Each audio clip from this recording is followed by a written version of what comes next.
அவன் அவன் என்னை ஏற்றுக்கொண்டு இருந்தால் அவன் கூடவே என்னை சைக்கிளில் ஏற்றிக்கொண்டு சென்றிருப்பான். ஆனால் அவன் என்னை ஏற்றுக்கொள்ளவில்லை. அவன் என்னை ஏற்றுக்கொள்ளாத காரணத்தினால் உன்னை படுக்க போட்டு உன்மேல் ஏறி நடந்துவிட்டு சென்று விட்டான். நான் இருக்கிறேன் ஓரமாக, அவன் இருக்கிறான் தூரமாக.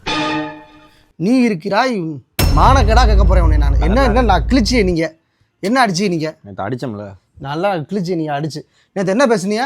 நாங்கள் மும்பைக்கு எதிராக 300 ரன்களை அடித்து ஒரே தள்ளாக தள்ள போகிறோம். ஒரே தள்ளா தள்ளுனிய, நீங்க அப்படியே தள்ளி கிழிச்சு விட்டிய. இங்க கீழே பாருங்க.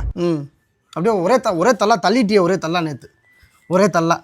ஆமாம், 16.3 ஜெயிச்சிருந்தீங்கன்னா கூட நாங்கள் அப்படி ஏறி 9ஆவது பிளேஸில் வந்திருப்போம். எப்படி 18 வரைக்கும் அடிக்கவில்லை பத்தியா? நீங்கள் அடிக்க விடலை. இல்லை, நீங்கள் அடிக்கலை.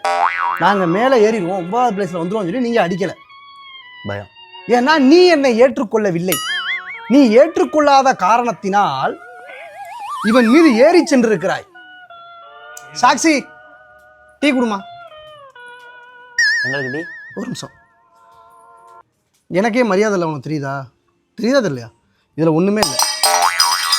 சாக்சி, நீ இப்படி செய்த காரணத்தினால் என் மனைவி என்னை ஏற்றுக்கொள்ளவில்லை. என்ன சம்பந்தமா? நீ எதுக்கு நேற்று நீ வந்து இப்படி அடிச்ச? நீ பாட்டுக்கு என் பக்கத்துல இருக்க வேண்டியதானே? போனா ஒன்னா போவான்.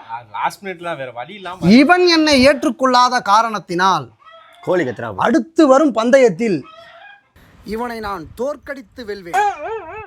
அவங்க நல்ல ஃபார்ம்ல இருக்காங்க.